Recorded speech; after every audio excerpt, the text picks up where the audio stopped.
ओम श्री गुरुवे नमः। ओम शांति शांति शांति। प्रणाम भगवान। भगवान पक्षपात रहित अनुभव प्रकाश श्री स्वामी विशुद्धानंद जी प्रसिद्ध काली कमली वाले बाबा जी द्वारा विरचित बड़ा ही विशुद्ध ग्रंथ और सर्ग नंबर 4 से व्याख्या चल रही है भगवान, जिसमें आज का शीर्षक है माया अर्थात प्रकृति। इस सभा में जगत जननी माया, जिसको प्रधान प्रकृति अविद्या अज्ञान शक्ति भी कहते हैं, सो मूर्ति धार कर आई और कहने लगी, हे पुत्रो, मैं सत्य रज तम त्रिगुणात्मक स्वरूप हूँ। नित्य सुख चिद्रूप प्रत्यक आत्मा की मैं शक्ति हूँ। मैं आत्मा से भिन्न हूँ, न अभिन्न हूँ, न सावयव निरावय हूँ, उभय रूप भी नहीं।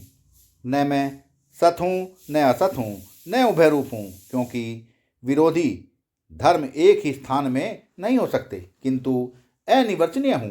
जैसे अग्नि विषे दाहक शक्ति अग्नि से भिन्न अभिन्न तथा उभय रूपता नहीं, जैसे स्वप्न दृष्टा में निद्रा रूप अविद्या से भिन्न अभिन्न कुछ नहीं कह सकते, परंतु साक्षात स्वप्न प्रपंच कार्य द्वारा निद्रा रूप अविद्या का अनुमान होता है।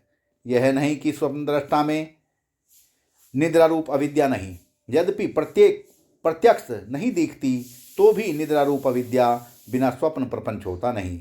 जो स्वप्न प्रपंच को अनुभव करने वाला स्वप्न दृष्टा चैतन्य वस्तु है, सोई जागृत अवस्था को अनुभव करने वाला चैतन्य वस्तु अब भी वर्तमान हाजिर हजूर है, परंतु अब जागृत में स्वप्न प्रपंच नहीं है। इससे प्रमाणित होता है कि स्वप्न जगत का उपादान कारण निद्रा रूप अविद्या ही स्वप्न प्रपंच की उत्पत्ति पालना संहार का कारण है और स्वप्न दृष्टा निर्विकार असंग रूप है।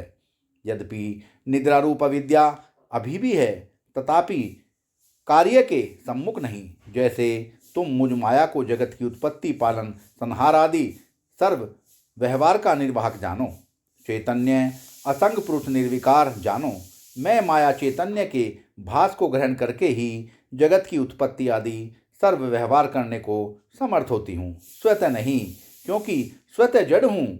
मैं माया और मेरे ये सर्वनाम रूप कार्य चैतन्य दृष्टा का दृश्य होने के कारण मिथ्या मृग तृष्णा के समान केवल प्रतीति मात्र हैं। मेरा और मेरे कार्य का स्वरूप पृथक नहीं। मैं माया अनेक अपने हाव भाव कटाक्ष करती हूँ तथा मोहित करने वाले अनेक विचित्र कार्य उत्पन्न करती हूँ। सारांश यह है कि मैं अपना सर्वबल इस मन आदिकों के साक्षी चैतन्य के मोहित करने वास्ते करती हूँ। सत को अपने बल से असत, असत को सत, जड़ को चैतन्य, चैतन्य को जड़, सुख को दुख, दुख को सुख, पूर्ण को अपूर्ण, अपूर्ण को पूर्ण तथा अनेक रूप वास्तव इंद्रजाल के समान कर दिखलाती हूँ। वास्तव से नहीं तो भी प्रत्येक आत्मा प्रसन्न अप्रसन्न नहीं होता तथा प्रसन्न करने वाले अनेक प्रकार के शांति आदि रस उत्पन्न करती हूँ, परंतु नित्य सुख चिद्रूप यह साक्षी आत्मा मुझ सहित मेरे चरित्रों का दृष्टा ही रहता है। कदाचित भी साक्षी आत्मा हर्ष शोक को नहीं प्राप्त होता।